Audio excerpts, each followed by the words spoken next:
चर्चा की शुरुआत आनंद भाई ने की और मैं धन्यवादी हूं उनकी कि उन्होंने पूरे विश्व का आज का नक्शा सामने रखकर उसको शुरू किया।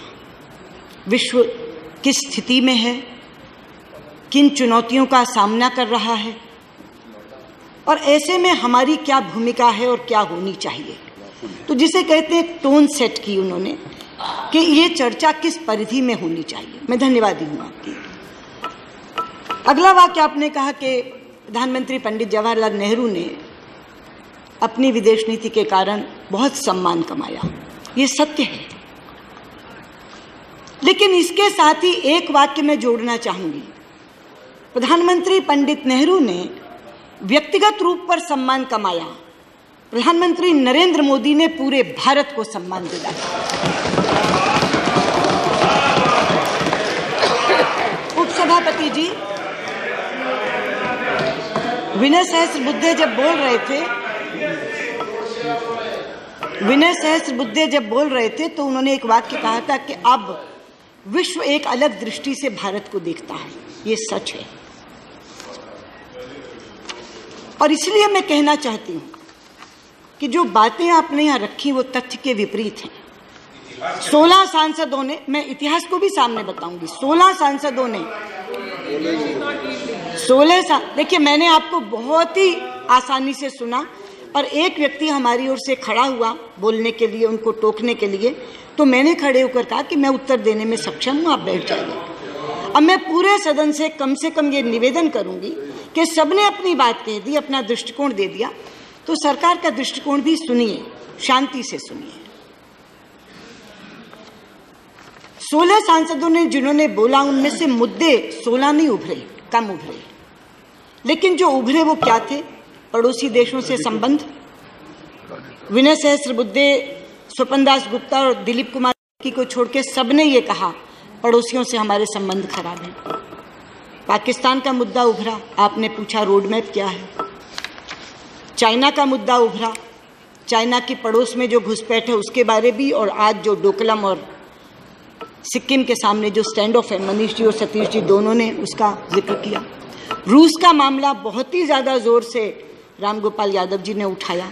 वेस्ट एशिया के बारे में शरद यादव जी ने चर्चा की, ये, और इजराइल के बारे में सीताराम येचुरी भी बोले और आपने भी प्रारंभ किया था उस बात को। मैं इन तमाम बातों का जवाब दूंगी, सिर्फ शांति से सुनिए। जहां तक पड़ोसी देशों के संबंध का सवाल है, उपसभापति जी, मित्र की परिभाषा क्या है? हम किसे मित्र कहते हैं? फ्रेंड। जब एक देश संकट में पड़ा हो और जिससे मदद मांगे उसको वो मित्र की कैटेगरी में रखेगा, और जो मित्र सबसे पहले मदद को पहुंचे जो देश, वो मित्र देश की कैटेगरी में आएगा। आप इतिहास की बात कर रहे हैं आनंद भाई, इतिहास गवाह है।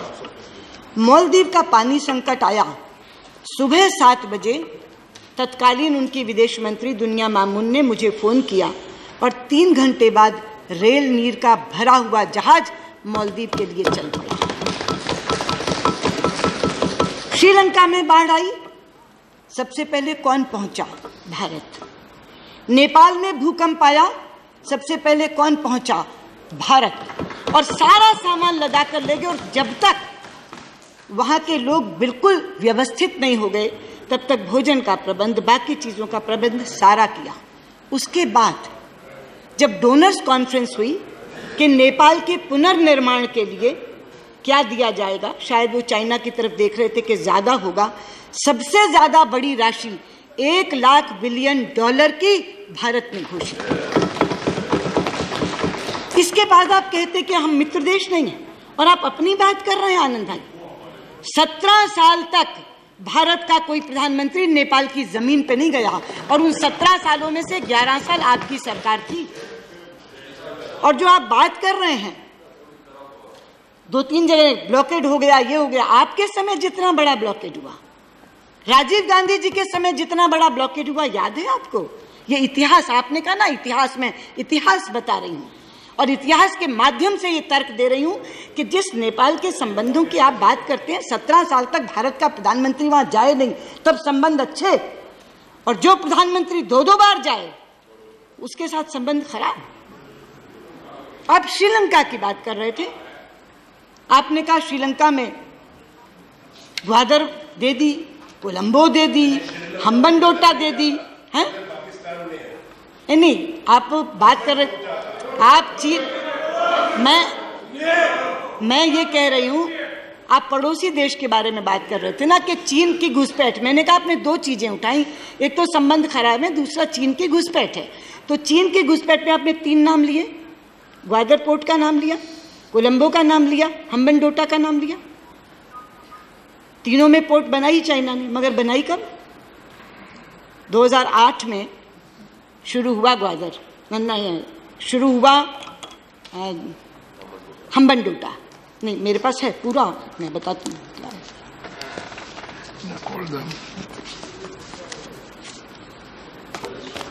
और एक एक चीज बताऊंगी कौन कौन सी चीज शुरू। हम्बनटोटा, श्रीलंका, हम्बनटोटा, पहला फेज शुरू हुआ 2008 में, किसकी सरकार थी? कंप्लीट हुआ 2011 में, किसकी सरकार थी? कोलंबो का। दूसरी बात कोलंबो का कहता है ना, हम्बनटोटा के बाद कोलंबो। 85% चाइनीज मेजॉरिटी के साथ स्टार्ट हुआ कब? 2011 में। खत्म कब हुआ? 2014 में। ग्वादर की बात आप कर रहे हैं, बलूचिस्तान में, पाकिस्तान में। 2013 में चाइना ने सिंगापुरियन कंपनी से लिया, किसकी सरकार थी? आनंद भाई, ये पूछना चाहती हूँ।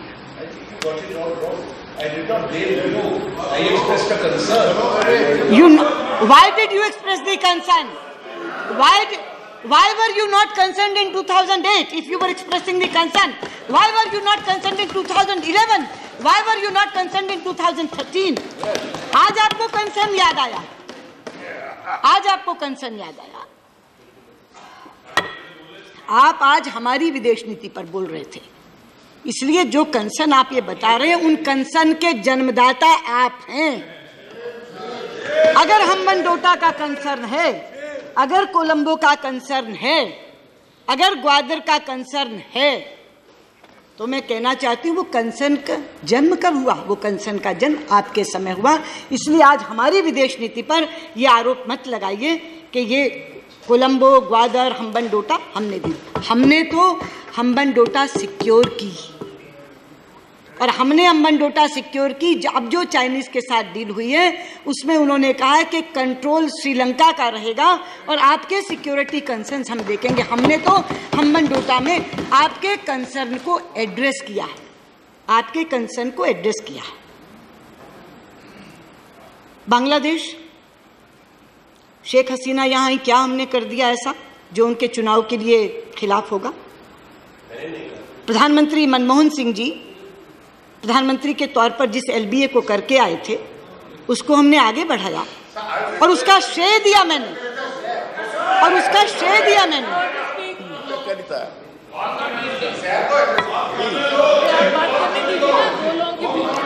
उपसभापति जी, जिस दिन एलबीए में यहाँ पारित करवा रही थी, मैंने प्रधानमंत्री मनमोहन सिंह जी को श्रेय देकर शुरू किया था कि आपका अधूरा काम रह गया जिसको हम पूरा कर रहे हैं।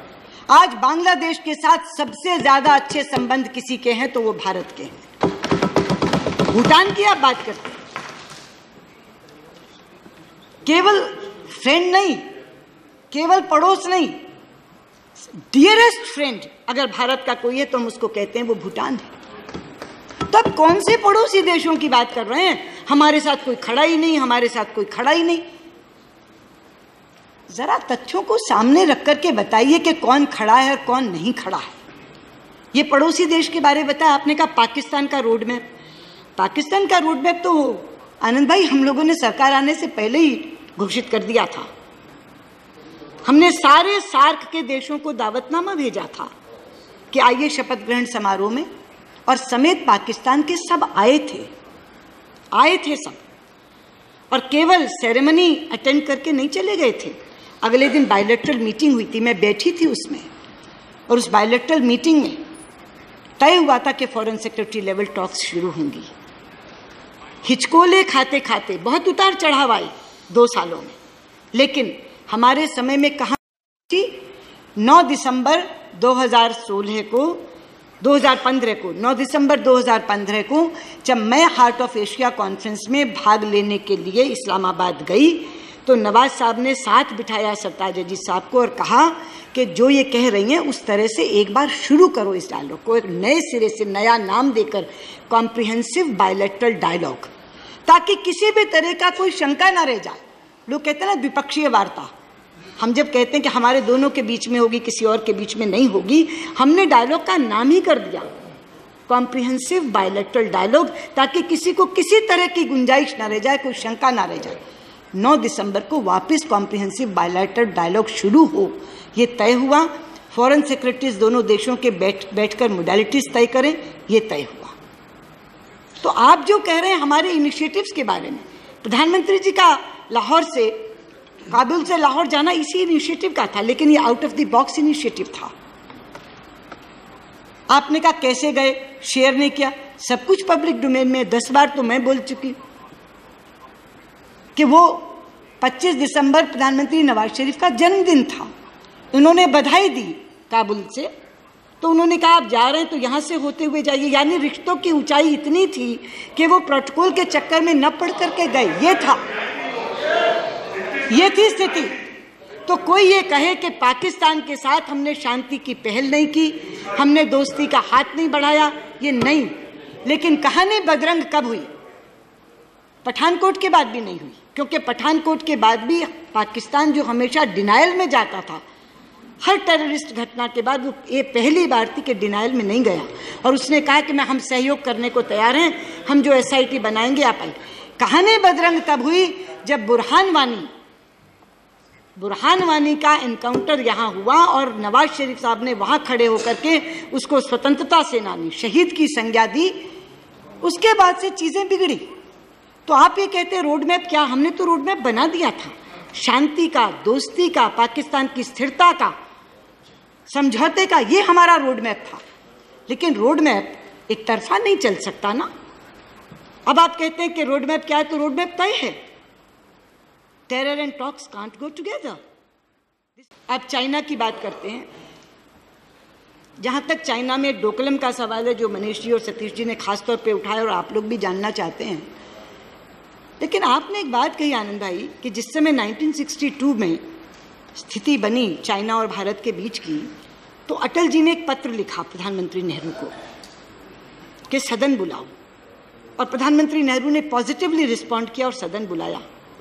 काश आज के विपक्ष ने ये किया होता।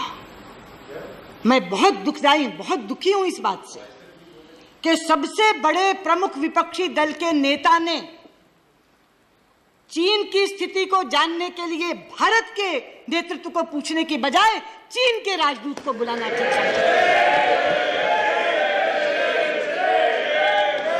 और अगर मेरी जानकारी सही है तो शायद आप भी उस मीटिंग में मौजूद थे।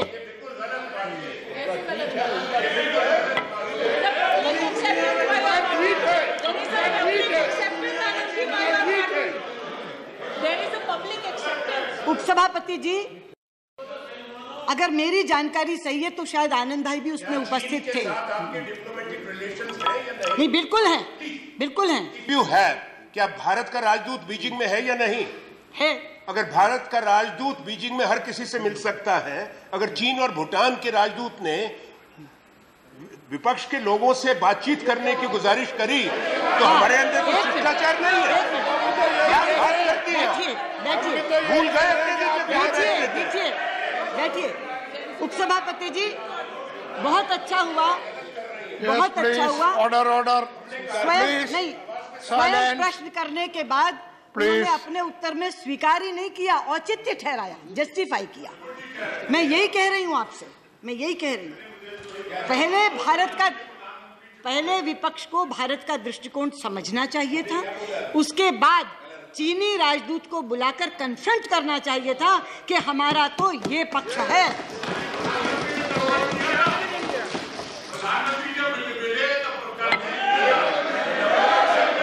प्रधानमंत्री,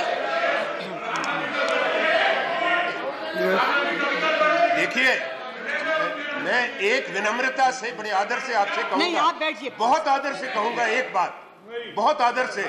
सिर्फ एक बात कहूंगा आपको आदर से सुनिए, हमने चीन के बारे में आपसे साफ कहा था। चीन के बारे में हमने साफ कहा था। हिंदुस्तान एक आवाज में बोलेगा। बांटिए मत आप सदन को। हमने कहा था Anand Sharma ji, she is not yielding. Okay, Anand Sharma ji बैठिए। She is not yielding. Please proceed. मैं बिल्कुल भी इस विषय को नहीं लाती अगर आनंद शर्मा ये नहीं कहते कि उस समय अटल जी ने कहा था सदन बुलाने के लिए और पंडित नेहरू ने बुलाया था। हमने तो इनकी इंतजार भी नहीं की। इन्होंने जो किया चीन के राजदूत से मिले और चीन के राजदूत से उनका पक्ष सुना, लेकिन हमने अपनी ओर से ये सोचा कि सभी के सभी राजनीतिक दलों को इस स्थिति से अवगत कराना चाहिए।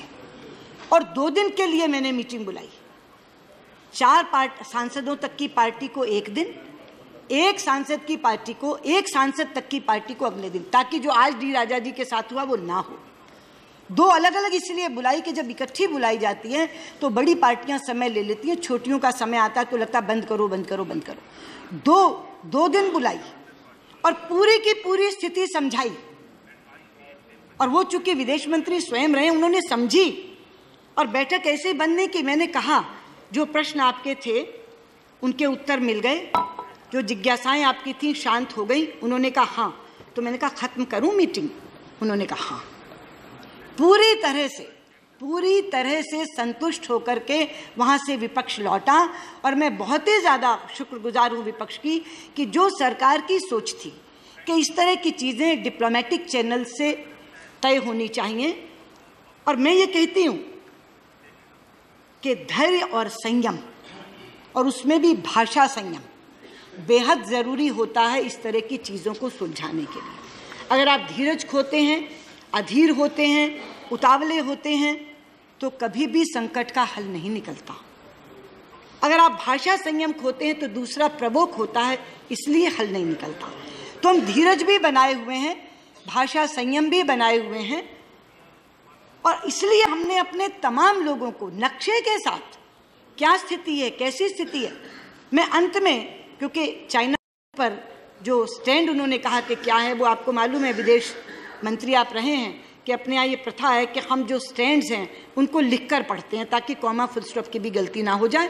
तो मैं अंत में सबसे ज़्यादा वही लूँगी, पहले मैं बाकी चीज़ों का जवाब दे दूँ, लेकिन जो हमारा स्टैंड है उसको मैं पूरे का पूरा पढ़कर जो भारत सरकार का स्टैंड है बताऊँगी, ताकि उसमें किसी भी तरह का ये गुंजाइश ही ना बचे कि आप उसका कोई और अर्थ निकाल सकें। आपने तो ये कहा था, आपने तो ये कहा था, तो इसीलिए उसको मैं बिल्कुल अंत में लूँगी।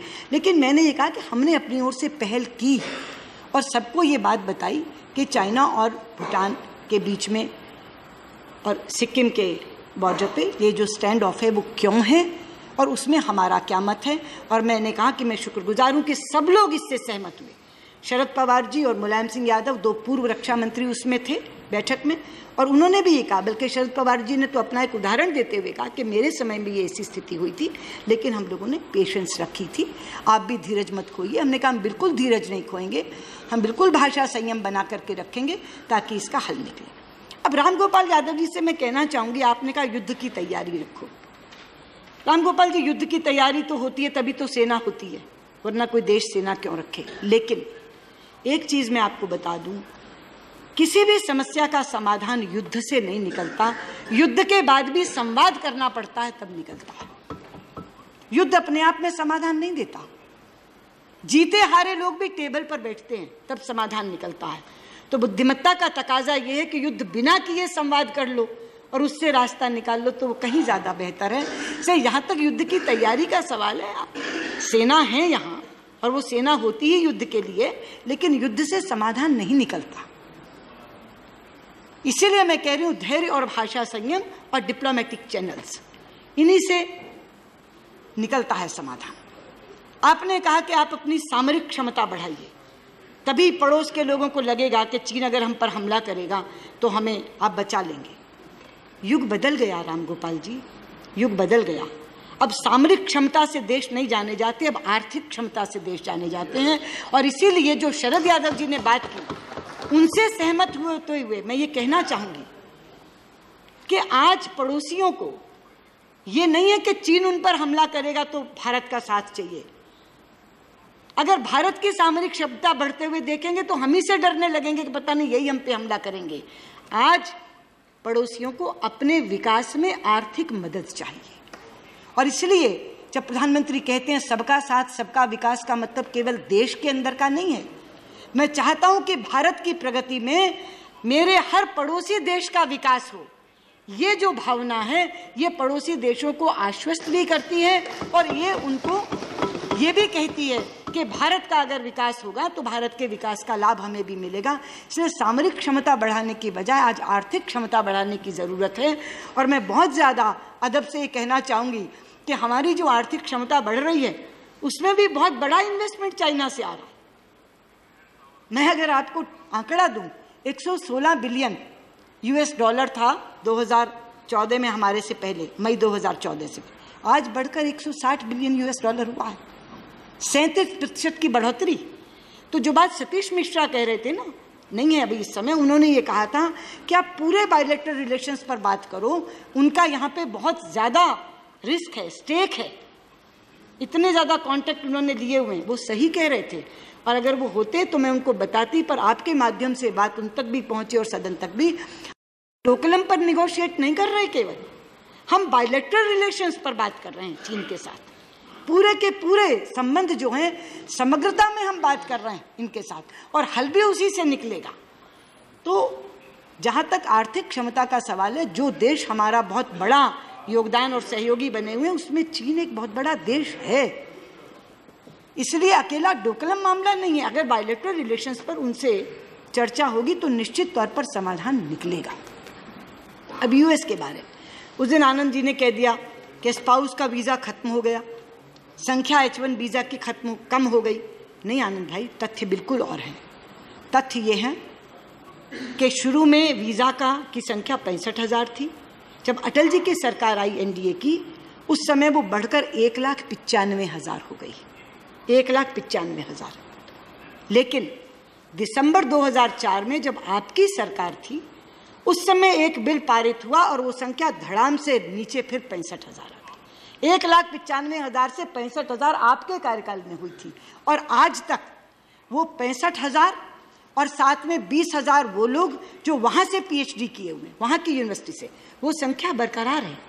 उसमें एक भी संख्या की कमी नहीं हुई। 65,000 जो H1B वीज़ा भारतीयों को मिलते थे और 20,000 जो वहाँ से PhD किए हुए हैं उनको मिलते थे, वो संख्या जस की तस बरकरार है। आपने स्पाउस वीज़ा की बात की। सबसे पहले तो ये बता दूँ, ये स्पाउस वीज़ा दिलाया ही 2015 में प्रधानमंत्री मोदी ने, 2015 में, उससे पहले नहीं था। और इसमें कोई परिवर्तन नहीं आया है, कोई भी परिवर्तन नहीं आया है। स्पाउसेस को उन्होंने ये कहा कि यहाँ ये पढ़ी लिखी पत्नियाँ आती हैं, ये घर पर बैठी रहती, इनको भी नौकरी का मौका मिलना चाहिए। जो माना गया, स्वीकारा गया और उनको ये अधिकार मिला, उस अधिकार में राई रत्ती परिवर्तन नहीं हुआ। तभी मैंने कहा कि चीज़ें तथ्यों के विपरीत बोली गई। और जहाँ तक अब आप बात कर रहे हैं इजराइल की, खास तौर पे सीताराम येचुरी, पर US का एक आपका विषय था लिमोआ का, मैं लिमोआ पे भी बता दूं। लिमोआ केवल एक फैसिलिटेटिंग एग्रीमेंट है कॉमरेड। इसमें कहीं ये प्रोविजन नहीं है कि कोई बेस स्थापित कर दिया जाएगा, कहीं ये प्रोविजन नहीं है कि कोई बेसिंग का अरेंजमेंट कर दिया जाएगा। इसलिए ये जो आपका कहना है ना कि हमारी सिक्योरिटी को कोई उससे खतरा पैदा हो गया, बहुत ही ध्यान से, सावधानी से लिमोआ किया गया है, और इसमें केवल एक फैसिलिटेटिंग एग्रीमेंट के तौर पर हमने इसको माना है। अब पड़ोस की बात तो मैंने बता दी। आपने जो रामगोपाल जी कहा कि उस समय अमेरिका पाकिस्तान के साथ था, कहा ना आपने, जब रूस हमारे साथ था तो अमेरिका पाकिस्तान के साथ था। यही है आज की विदेश नीति की सफलता कि आज अमेरिका भी भारत के साथ है और रूस भी भारत के साथ है। और मैं ऐसे ही नहीं कह रही, मैं ऐसे ही नहीं कह रही।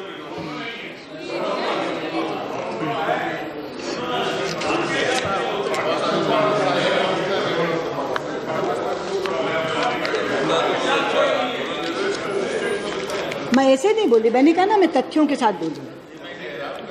ये 23 जून 2017 अभी डिफेंस मिनिस्टर रशिया क्या कह रहे हैं आपने कहा ना डिफेंस मैकेनिज्म बना लिया, पाकिस्तान के साथ बना लिया सीताराम येचुरी ने, और रामगोपाल यादव जी कह रहे थे, मैं बता दूं, कोच कर रही हूं उनको, we are determined to go ahead with building up cooperation in order to enhance to combat readiness of both countries armed forces and to exchange experience in various defense related matters।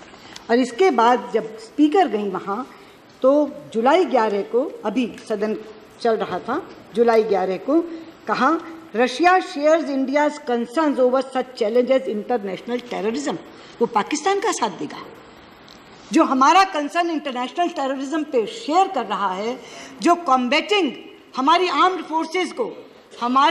Forces को और ज़्यादा मजबूत और दुरुस्त बनाना चाहता है, वो देश उनका साथ देगा। ये हमारी सफलता है कि उस समय अमेरिका पाकिस्तान के साथ था, रूस हमारे साथ था, लेकिन आज भारत की विदेश नीति में अमेरिका भी हमारे साथ है और रूस भी हमारे साथ। अगली बात कॉमरेड येचुरी ने कही इजराइल की, उसने यही बात पाकिस्तान से भी कही, कह ही नहीं सकता। दूसरी बात मैं कहती हूँ, इजराइल के बारे में नेम की पूरी हिस्ट्री रामगोपाल जी ने दी, सीताराम येचुरी ने भी कहा, आनंद शर्मा पहले एक बार फिलिस्तीन पे बोल चुके हैं, दोबारा उन्होंने उठाया इस विषय को। मैं खड़े होकर पूरी दृढ़ता से कहना चाहती हूँ सभापति जी, इजराइल हमारा मित्र जरूर है, लेकिन पैलेस्टीनियन के कॉज को हम कभी लेट डाउन नहीं करेंगे, ये हमारा संकल्प। और मैं बताना चाहूँगी, आप बैठे हैं आनंद जी, आप विदेश मंत्री रहे हैं, क्या आज से पहले इतने साल आपकी सरकार रही, डिप्लोमेटिक रिलेशंस का भी 25वां साल है, एक बार भी दो विदेश मंत्रियों के बीच जॉइंट कमीशन मीटिंग हुआ? नेवर। पहली बार हमने जेसीएम मैकेनिज्म बनाया, मैं स्वयं गई और हमने पैलेस्टाइन की फॉरेन मिनिस्टर के साथ मैंने स्वयं जेसीएम की। और जब मैं गई तो पहले पैलेस्टाइन गई, फिर इजराइल गई। हमारे राष्ट्रपति गए, पहले पैलेस्टाइन गए, फिर इजराइल गए। हमारे प्रधानमंत्री गए तो उनसे 2 महीने पहले पैलेस्टाइन के प्रेसिडेंट यहाँ आए, उन्होंने उनको रिसीव किया। और वो केवल इजराइल क्यों गए? क्योंकि उनकी ये साधारण यात्रा नहीं थी, इजराइल की डिप्लोमेटिक रिलेशंस का 25वां साल था। वो डिप्लोमेटिक रिलेशंस आप ही की सरकार के समय, नरसिम्हा राव जी के समय स्थापित हुए थे, उसकी 25वीं सालगिरह मनाने के लिए वो गए। और मैं वो जॉइंट स्टेटमेंट बताती हूँ, आपने कहा not a word in this statement, comrade, not a word. How many words?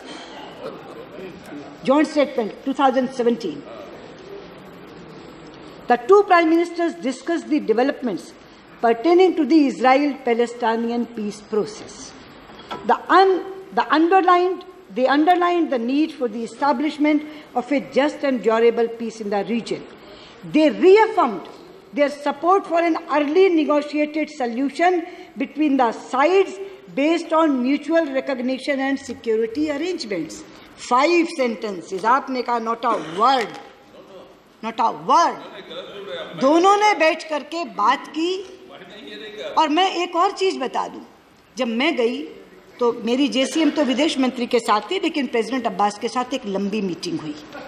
तो उन्होंने मुझसे क्या कहा? उन्होंने मुझसे कहा कि मैं चाहता हूं ये मामला सुलझ जाए तो इजराइल का झंडा पूरे अरब वर्ल्ड पर फहरे। और मैं ये चाहता हूं कि आप लोगों के बहुत अच्छे संबंध इजराइल के साथ हैं, अपने गुड ऑफिस को यूज करके, इस्तेमाल करके आप हमारा मसला सुलझवा सकते हैं, ये कहा। इन लोगों को चिंता है पैलेस्टाइन की, पैलेस्टाइन वालों को चिंता नहीं है, वो तो इसका स्वागत करते हैं। फिर जब अभी प्रेसिडेंट अब्बास यहाँ आए तो आपको मालूम है स्टैंडर्ड डील है, आनंद भाई सबसे ईएम जाकर के कॉल ऑन करती हैं। तो जब मैं कॉल ऑन करने के लिए गई तो फिर उन्होंने ये बात दोहराई। और प्राइम मिनिस्टर के साथ जब डेलीगेशन लेवल टॉक्स में थे, जब रिस्ट्रिक्टेड टॉक्स में थे, दोनों में मैं बैठी थी, तो दोनों में उन्होंने ये बात दोहराई और उन्होंने ये कहा कि आप जो इजराइल के साथ आपकी दोस्ती है, मित्रता है, उसका लाभ उठा करके आप हमारा मसला सुलझवा दीजिए। वो इसको पॉजिटिव रूप में ले रहे हैं, हमारे इजराइल से रिश्तों को पैलेस्टीन पॉजिटिव रूप में ले रहा है, सकारात्मक रूप में ले रहा है। ये कह रहा है कि आप हमारा मसला सुलझाने में हमारी मदद करिए। और यहाँ पूरे का पूरा सदन चिंतित है, फिलिस्तीन की नीति निकल गई, नेम से छूट गए। पंडित जी ने कहा था अच्छा, पंडित जी ने कहा था, आपने कहा आनंद जी कि मैं बांडुंग में गई, मैंने पंडित नेहरू का नाम नहीं लिया। आपको याद है, आप ये सवाल पहले उठा चुके और मैंने उत्तर क्या दिया था? मैं बांडुंग कॉन्फ्रेंस में गई थी, लेकिन वहाँ किसी को बोलने का अवसर नहीं दिया गया था सिवा 3 जनों के। जब मैंने वहाँ भाषण ही नहीं दिया तो मैं पंडित नेहरू का नाम कहाँ से लेके? केवल 3 हेड ऑफ स्टेट्स बुलवाए गए थे। Minister of State delivered a speech, and I'm saying this on the floor of the House. वो मैं बता I will place it tomorrow morning. A copy of the speech of V.K. Singh, who is your Minister of State. मैंने आपसे कहा ना, in the 60th anniversary of the Bandung. नहीं, I will place it tomorrow. No. And I'll prove you're coming from. यही तथ्य गलत है। It was not the 60th anniversary of Bandung. It was 60th anniversary of Asia Africa Conference. That is what the Bandung Conference next day हुई है। मालूम होना चाहिए। Bandung Conference was Asia Bandung Africa Conference next day हुई है। That is what the Bandung Conference was. Was there 2 Bandung conferences? Yes, there were 2 conferences. No. Yes, this there was were the 2 conference. conferences. Asia. Okay. All right.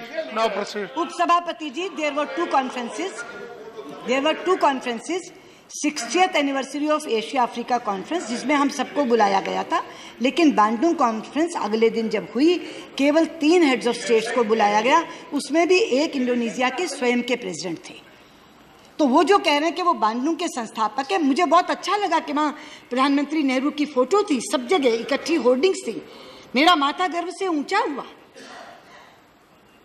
लेकिन वहाँ चूंकि बोलने का मौका नहीं मिला, इसलिए मैं पंडित नेहरू का नाम ले ही नहीं सकती थी। ये मैंने आपसे बात की। वो इंडो, मैं कह रही हूँ, मैं बोल रही हूँ 2 कॉन्फ्रेंसेस थी। हाँ, तो एशिया अफ्रीका कॉन्फ्रेंस में वो बांडुंग की बात कर रहे हैं। अब समझ क्यों नहीं रहे? ये 2 अलग सम्मेलन है, ये 2 अलग सम्मेलन है। तो उपसभापति जी, मैंने पड़ोस के बारे में बताया कि तथ्यों के विपरीत धारणा बनी है। मैंने रशिया के बारे में बताया कि अलग धारणा गलत बनी है। मैंने फिलिस्तीन के बारे में बताया। अब मैं वेस्ट एशिया पर आती हूँ। उपसभापति जी, मोदी सरकार आने से पहले अगर सबसे ज़्यादा उन लोगों को चिंता थी जो वेस्ट एशिया के बहुत समर्थक हैं, उन्हें ये थी कि शायद भारत की विदेश नीति में से वेस्ट एशिया गोल हो जाएगा, क्योंकि सारे के सारे वो मुस्लिम बहुल देश हैं, और इसलिए उनको लगता था कि अरब वर्ल्ड के साथ हमारा कोई रिश्ता अच्छा नहीं रह जाएगा, और उन्हें ये भी डर था कि वहाँ हमारे इतने ज़्यादा नंबर में श्रमिक हैं, उनका क्या होगा। लेकिन आज यहाँ कहना चाहती हूँ, आज के दिन अगर सबसे ज़्यादा अच्छे रिश्ते अरब वर्ल्ड के किसी के साथ हैं तो हिंदुस्तान के साथ हैं। और इसका भी तथ्य देती हूँ, पहली बार आबू धाबी के क्राउन प्रिंस हमारी 26 जनवरी के चीफ गेस्ट बनकर आए थे। दूसरा उदाहरण, सऊदी अरबिया में, जब सऊदी अरबिया में हमारे प्रधानमंत्री गए तो सऊदी नरेश ने अपने देश का सर्वोच्च सिविल सम्मान से उनको नवाजा था। और तीसरा उदाहरण देती हूं, जिसका जिक्र किया था रामगोपाल जी, आपने यमन का जिक्र किया था। मैं कहना चाहती हूं आपसे, अगर हम यमन से लोगों को निकाल कर ला सके तो क्यों निकाल कर ला सके? लड़ाई किनके बीच में हो रही थी? सऊदी अरब और यमन। सऊदी अरब गोलाबारी कर रहा था, इस कारण से यमन का हवाई अड्डा बंद था। मैंने प्रधानमंत्री जी से कहा कि आप एक बार सऊदी नरेश से बात करेंगे, अगर वो गोलाबारी बंद कर दें कुछ दिनों के लिए तो हम अपने लोग निकाल लें। उन्होंने बात की, मेरे सामने बात की, तो सऊदी नरेश ने कहा कि कई दिनों के लिए तो नहीं, ऐसा करते हैं हर दिन 2 घंटे के लिए गोलाबारी बंद कर देते हैं, 9 से 11। आप यमनियों से बात कर लो, अगर वो हवाई अड्डा उस समय खोल दें तो आप अपने लोगों को निकाल लो। कितनी जटिल स्थिति थी। 3 ही तरीके हैं लोगों को निकालने के लिए, जल थल नभ, या सड़क के रास्ते निकालो, या समुद्र के रास्ते निकालो, या आकाश के रास्ते निकालो। आकाश के रास्ते विमान से, समुद्र के रास्ते शिप से, और सड़क के रास्ते बस से, रेल से। पूरे यमन में लड़ाई हो रही थी, कोई बस चल नहीं सकती थी, समुद्र में लुटेरे बैठे थे, पूरा का पूरा पायरेसी से ग्रस्त क्षेत्र है, और आसमान से गोलाबारी हो रही थी। ऐसी स्थिति में जब उन्होंने कहा कि सऊदी नरेश से बात हो गई है और वो कह रहे हैं कि हम रोज नहीं 9 से 11 में 2 घंटे के लिए गोलाबारी रोक दिया करेंगे, तो अब तुम यमनियों से बात करो कि वो हवाई अड्डा खोल दें। ये थी भारत की विदेश नीति की सफलता। 9 से 11 रोज 2 घंटे सऊदी अरब गोलाबारी रोकता था और यमनी हवाई अड्डा खोलते थे, और उसके कारण से जनरल वीके सिंह गवाह हैं, व्यक्तिगत तौर पर जाकर खड़े थे। 4,500 4,700 लोग हम अपने निकाल कर लाए, 2,000 विदेशी निकाल कर लाए, और वो छोटे मोटे देश के विदेशी नहीं थे रामगोपाल जी, 48 देशों के लोग निकाल कर लाए, जिसमें अमेरिका, फ्रांस, जर्मनी। नहीं, इसीलिए मैं कह रही हूँ, आपने जो तारीफ की ना, नहीं उसी से शुरू किया। आप कॉमरेड से बात कर रहे थे, कॉमरेड येचुरी से बात कर रहे थे, और आपने नहीं, मैंने उसी से शुरू किया कि रामगोपाल जी ने जो यमन में निकालने की तारीफ की, वो हमारी विदेश नीति की सफलता का एक बहुत बड़ा मानक है कि क्यों निकाल के ला सके। मतलब मैं ये कह रही हूँ कि भारत में अगर एक तरफ सऊदी भी साथ देता है और यमन भी साथ देता है, अमेरिका भी साथ देता है, रूस भी साथ देता है, इजराइल भी साथ देता है, फलस्तीन भी साथ देता है, पड़ोस साथ देता है, और आप कहते हैं हम अकेले खड़े, हमारा कोई साथ ही देने वाला नहीं, हम तो अकेले खड़े, हम तो पूरी दुनिया में अकेले खड़े। ये कौन सा तरीका है? ये कौन सा तरीका है? और ये सारी चीजें मैं प्रूफ दे करके, सबूत दे करके बोल रही हूँ, एक एक चीज को सबूत दे करके बोल रही हूँ। इसलिए मैं आपसे कहना चाहती हूँ कि जिस विदेश नीति की इतनी ज्यादा प्रशंसा की जानी चाहिए, कि विश्व में इतने तरह के शंकाएं, इतनी तरह की चुनौतियां जिस समय हैं, उस समय जर्मनी भी हमारा दोस्त है, फ्रांस भी हमारा दोस्त है, ब्रेक्सिट के बावजूद EU भी हमारा दोस्त है, ब्रिटेन भी हमारा दोस्त है, पड़ोस के लोगों के लिए मैंने पहले ही बता दिया, अमेरिका भी हमारा दोस्त है, US भी हमारा दोस्त, और रूस भी हमारा दोस्त है। अमेरिका के बारे में 2 टिप्पणियां आई, आपत्तिजनक थी। एक तो शरद यादव जी ने कहा हम रमुआ हैं, वो हरिया हैं, और आपने कहा कॉमरेड कि हम तो US की स्ट्रेटेजिक पार्टनरशिप के बहुत ही जूनियर पार्टनर लगते हैं। मुझे नहीं लगता कि अपने देश के बारे में ऐसी बात कहनी चाहिए, लेकिन मैं कहना चाहूँगी हम रमुआ नहीं है उपसभापति जी।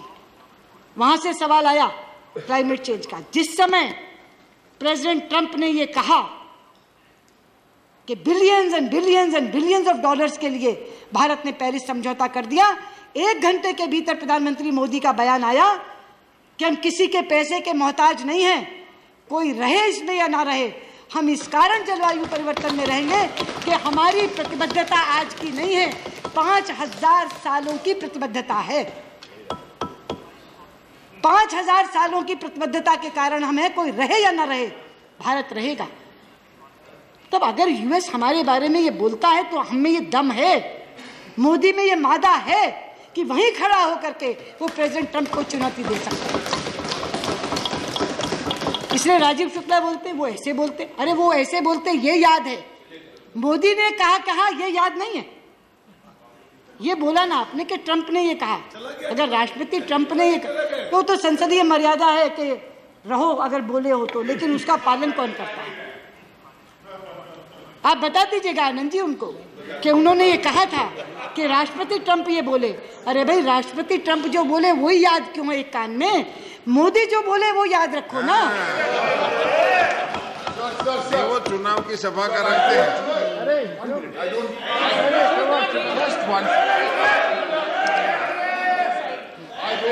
If she yields, the minister is a very senior and if she highly. yields, I've got no issue. Sir, I just want to make a clarification. if she yields, if she yields sir only, मैं आपसे यही कह रही हूँ, I was only making a clarification. if she yields, There was a discussion here on the Bandung conference. she has to. We have Wi-Fi in the Rajya No, Sabha. she has to yield. The text of the Bandung conference is here. it's not Bandung, it is Asia Africa conference. Sir, I'm again and Bandung again is saying- No. What I'm Anand again and again Sharma ji saying- was saying, Derek. the text of the conference is here. There is no mention of Pandit Nehru. That's all. I'm telling you. Okay. That she There- admitted. No, next She week. also said that. In 2 days. No, not No mention. Bandung was in Bandung. ये दो Okay. सम्मेलन थे Derek जी, और दोनों अलग अलग जगह थे। जो बांडुंग कॉन्फ्रेंस थी वो बांडुंग में ही थी। बांडुंग में हम नहीं गए, मतलब हम गए, हमें बोलने का वहाँ मौका नहीं था। बहुत हो गया। आप बार-बार एक ही चीज को कह जा रहे हैं, 10 बार स्पष्टीकरण देंगे। No. Minister, you need not react. You reply. Asia Africa conference. You need not react to everything. You only reply. She is not yielding. She is not yielding. Yeah. उपसभापति जी, She is not yielding. Why? मैंने कम से कम 10 बार इसका स्पष्टीकरण दिया है। ये 2 अलग conferences थी, 2 अलग स्थानों पर थी, 2 अलग दिनों में थी। Okay. बांडुंग कॉन्फ्रेंस अगले दिन थी, बांडुंग में थी। उस कॉन्फ्रेंस में हमें बोलने का अवसर नहीं था। जो Okay, that's very clear. Asia Africa conference थी वो एक दिन पहले थी और अलग शहर में थी। Yeah. यानी 2 कॉन्फ्रेंसेस, दोनों कॉन्फ्रेंसेस 2 दिन में, दोनों कॉन्फ्रेंसेस 2 अलग स्थानों पे, दोनों के नाम अलग। बांडुंग कॉन्फ्रेंस में हम लोग बुलाए गए थे बोलने के लिए, केवल 3 लोगों को समय मिला। बार बार उसी चीज को उठाया जा रहा है। You said it many times. That's okay. वो संतुष्ट हो गए, अच्छी बात है। नहीं, मैं यही कह रही थी कि भारत की विदेश नीति इस समय इतनी ज्यादा ऊंची है और इतनी ज्यादा अच्छी है कि पूरे विश्व के लोग और विश्व के पटल पर, ये कहते हैं विदेश यात्रा में जाते हैं, विश्व के पटल पर जब प्रधानमंत्री जाते हैं तो आज वो ग्लोबल एजेंडा शेप करने वाले प्रधानमंत्री बन गए हैं। G20 में जाते हैं, काले धन की बात करते हैं, दोबारा G20 में जाते हैं, टेररिज्म की बात करते हैं, इंटरनेशनल सोलर अलायंस बनाते हैं अगर पेरिस में जाते हैं तो, जब SDGs तय होते हैं, सस्टेनेबल डेवलपमेंट गोल्स, उसमें पॉवर्टी एलिविएशन डलवाते हैं। आज भारत ग्लोबल एजेंडा को शेप कर रहा है, उसका निर्माण कर रहा है। अगर वो SCA के मेंबर बन के जाते हैं तो अस्ताना में जब बात करते हैं प्रेसिडेंट शी जिनपिंग से, तो वो आर्टिकुलेशन जो कहा कि सुषमा जी का बयान, वो मेरा बयान नहीं है, वो प्रधानमंत्री मोदी की प्रेसिडेंट शी जिनपिंग को कही गई बात है कि let us not convert our differences into disputes. और राम गोपाल जी, वो सीमा विवाद के बारे में नहीं था, सभी मतभेदों के बारे में था। वो मेरा वक्तव्य नहीं था, वो वक्तव्य प्रधानमंत्री जी का था। और वक्तव्य भी नहीं था जब उन्होंने अस्ताना में बात की, तब उन्हें कहा कि मतभेद होते हैं देशों के बीच में, हमारा भी बाउंड्री डिस्प्यूट भी है, बाकी मतभेद है, NSG पे मतभेद उभरा हुआ है, लिस्टिंग ऑफ मसूद अजहर पे उभरा हुआ है, CPEC पे उभरा हुआ है, लेकिन हम अपने मतभेदों को विवादों तक ना बढ़ने दें, विवादों में ना बदलने दें, ये उनकी बात है। लेकिन मैं हैरान थी, CPEC, मुझे राजीव शुक्ला खड़े होकर के कह रहे हैं कि हम OBOR कॉन्फ्रेंस में क्यों नहीं गए और हम CPEC का हिस्सा क्यों नहीं बन रहे। नेपाल बन गया, बांग्लादेश बन गया। उपसभापति जी, CPEC कहां से जा रहा है इसकी खबर है उन्हें? रात और दिन हम कहते हैं कि POK हमारा अभिन्न अंग है, POK is an integral part of India, पूरे का पूरा कश्मीर हमारा है। CPEC POK के 400 किलोमीटर में से निकल रहा है। ये हमारी सॉवरेनिटी का, आपने कहा, आप ही के पार्टी के हैं ना राजीव शुक्ला, आपके सामने कहा ना, आपके सामने कहा ना कि हम OBOR में क्यों नहीं गए, हम CPEC हम मान क्यों नहीं लेते। अरे हम मान क्यों नहीं लेते? ये टेरिटोरियल इंटेग्रिटी का मामला है, ये हमारी सॉवरेनिटी का मामला है, और आप चाहते कि हम OBOR में चले जाएं? क्या कहें कि POK हमारा हिस्सा नहीं रहा, आप कनेक्टिविटी के नाम पे वहां सड़क बना लीजिए। ये तो यहां कहा गया है। मैं कह रही हूं कि चीन के प्रति की जो बातचीत है उसमें चीनी राजदूत से तो पूछेंगे डोकलम, और यहाँ खड़े होकर सदन में कहेंगे CPEC को जाते क्यों नहीं, यानी दे दें 400 किलोमीटर, बनाए चीन सड़क। ये कौन सी नीति है? अरे भाई, प्रमुख विपक्षी दलों, जिम्मेदारी की तरह बात करो। और आपने, मैंने आपका नाम कब लिया? जिसने कहा उसकी बोलो। मैं बात राजीव शुक्ला की कर रही हूँ, आपकी नहीं कर रही। Half of the party, that was his individual opinion. That was his individual opinion. भाईजान, आप भी यहीं बैठे थे। Are you yielding? नेता प्रतिपक्ष यहाँ बैठे थे, That was his individual opinion. Okay, okay.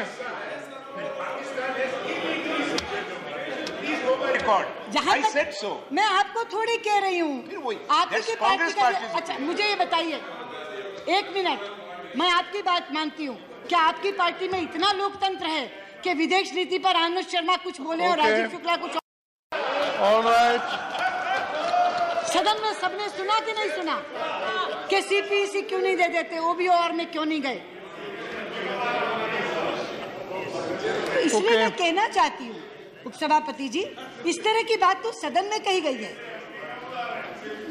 Anand Sharma ji को तो मैं आपको एट्रीब्यूट थोड़ी कर रही हूँ, ये रिमार्क्स जिसने बोला उसको एट्रीब्यूट कर रही हूँ, और सबने सुना। कैसे बोलने दिया कांग्रेस पार्टी के नेताओं ने ये बात? कहां से आई उनके दिमाग में कि सीपीईसी हम विरोध क्यों कर रहे हैं सीपीईसी का? और इसीलिए मैं कहती हूँ सभापति जी, जो विषय थे उनका तो जवाब मैंने दे दिया, सारे विषयों का जवाब मैंने दे दिया। जो नवनीत कृष्णन जी कह रहे थे कि श्रीलंका के प्रति हम सॉफ्ट हैं, यू सेड कि हम we are soft towards Sri Lanka. No Navneet ji, जहां भी सिक्योरिटी का प्रश्न आता है वहां बहुत ही वहीमेंटली, और जहां भारतीय मछुआरों का सवाल आता है वहां भी पुरजोर ढंग से हम श्रीलंका के सामने अपना विरोध दर्ज कराते हैं। हम सॉफ्ट नहीं हैं। लेकिन एक बात और कह करके खत्म करना चाहूंगी कि हमारे कुछ साथियों को झगड़ा लगाने की आदत है। आनंद शर्मा ने थोड़ी सी चिंगारी डाली, शरद यादव ने आगे बढ़ाई, कॉमरेड सीताराम येचुरी ने आगे और ज्यादा आग लगा दी, बाद में राजीव शुक्ला उसमें आ गए, और उसके बाद आ गए बाजवा जी। सबने एक बात, आपका उपयोग नहीं हो रहा, पीएमओ नीति चलाता, वो नीति बनाता। पहले तो आपने मुझे कहा आप साथ क्यों नहीं जाती? प्रधानमंत्री जी मैं आपसे पूछना चाहती हूँ, लेकिन नहीं ले जाते, यही कहा ना। ऐसा मैं डॉक्टर साहब से पूछना चाहती हूँ, डॉक्टर मनमोहन सिंह, डॉक्टर मनमोहन सिंह, मैं आपसे पूछना चाहती हूँ, पूर्व प्रधानमंत्री हैं, आप कितनी बार सलमान खुर्शीद को अपने साथ ले गए? कितनी बार SM कृष्णा को अपने साथ ले गए? कौन से प्रोटोकॉल के तहत विदेश मंत्री हर बार प्रधानमंत्री के साथ जाता है? प्रोटोकॉल ये है आनंद जी, आप तो जानते हैं, जिन मल्टीलैटरल में विदेश मंत्रियों का स्पेसिफिक रोल होता है, जैसे सार्क में स्पेसिफिक रोल है हमारा, तो हमेशा विदेश मंत्री जाते हैं। वरना विदेश मंत्री अपनी अलग यात्रा करते हैं, प्रधानमंत्री अलग यात्रा करते हैं, तभी पूरा का पूरा संसार पूरा हो पाता है।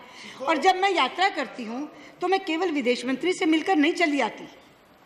आज भारत का वो बुलंदी आ गई है कि वहाँ के राष्ट्रपति, वहाँ के प्रधानमंत्री दोनों मुझे मीटिंग्स देते हैं और उनसे मिलने के बाद में आते हैं। और मैं एक बात और कह दूँ, ये जो कहा जाता है ना, और ये जो कहा जाता है ना कि पीएम, ये जो कहा जाता है कि पीएम नीति चला रहे हैं, आप तो स्वयं साक्षी हैं इसके। मेरे से पूर्व वाले सरकार नहीं, आपसे भी मिलते थे, मैंने ये कब कहा नहीं मिलते थे। मेरे से पूर्व के विदेश मंत्री पता नहीं कैसा भाग्य लेकर आए थे, क्योंकि उस समय तो ना नीति MEA ड्रिवन थी ना EM ड्रिवन थी, उस समय तो नीति PMO ड्रिवन थी, नॉट PM, PMO ड्रिवन थी। लेकिन मैं सौभाग्यशाली हूँ कि मुझे एक ऐसे प्रधानमंत्री का नेतृत्व मिला है जहाँ MEA पूरे का पूरा सहायक का रोल करता है, और हर नीति तय करते समय प्रधानमंत्री मुझसे विचार विमर्श करते हैं। अब बात मत करो, जो इंडिया का स्टैंड है, जो सबने जानना चाहा है, और अलग से नरेश अग्रवाल जी का नोटिस था, वो चाइना पर जानना चाह रहे थे, और मैंने कहा था कि सारे नोटिस क्लब कर दो और सबको बोलने का मौका मिल जाए। तो मैं इंडिया पे इंडिया पे हमारा क्या, हाँ उसी पे दे रही हूँ, लेकिन सब लोग पूरे पर भी जानना चाह रहे हैं, तो मैं ये दे रही हूँ स्टेटमेंट। ये इंडिया का स्टैंड है चीन के प्रति, जो मैंने वैसे कहा कि धैर्य और भाषा से। Honorable Deputy Chairman, our relations with China have recently come under renewed focus due to developments in the Doklam area in the Sikkim sector, close to the India-China-Bhutan tri-junction boundary point. India's position on this issue has been articulated in the press statement issued by Minister of External Affairs on June 30th. Our concerns emanate from Chinese actions on the ground, which have implications for the determination of tri-junction boundary point between India, China and Bhutan, and the alignment of India-China boundary in the Sikkim sector. Both these aspects of tri-junction point and India-China boundary alignment in the Sikkim sector had been earlier addressed in a written common understanding reached between the special representatives of India and China on the boundary question in December 2012. Point 13 of the common understanding states that, on quote, the tri-junction boundary points between India, China and third countries will be finalized in consultation with the concerned countries. Since 2012, we have not held any discussions on the tri-junction with Bhutan.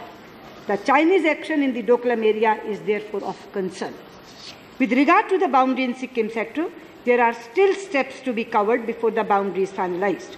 This understanding has been reflected in the common understanding of December 2012 in point number 12, which states that, I quote, there is mutual agreement on the basis of the alignment of the India-China boundary on the basis of, underlining, there is mutual agreement on the basis of the alignment of the India-China boundary in the Sikkim sector as provided by the convention between China and Great Britain relating to Tibet and Sikkim signed in 1890. Then, during the 8th Special Representative meeting in June 2006, the Chinese side had in fact handed over a non-paper for separate agreement on the boundary in Sikkim sector. The non-paper had proposed that both sides, I am again quoting, that both sides may, based on the above mentioned historical treaty, that is 1890 convention, verify and determine the specific alignment of the Sikkim sector and produce a common record. On this basis, as an initial result of the boundary settlement, both sides may negotiate and sign an agreement on the boundary alignment in the Sikkim sector to replace the historical treaty. Subsequently, in special representatives meetings, the Chinese side has made the proposal for finalizing the boundary in Sikkim sector, terming it as an early harvest of the SR process. This clearly confirming that the boundary is in the Sikkim sector is not yet finalized. Otherwise, they would not have used this term, early harvest. As we say, low-hanging fruit. It was an early. Yes, we have noted the Chinese side has selectively quoted parts of Prime Minister Jawaharlal Nehru's letter. Selectively they are quoting.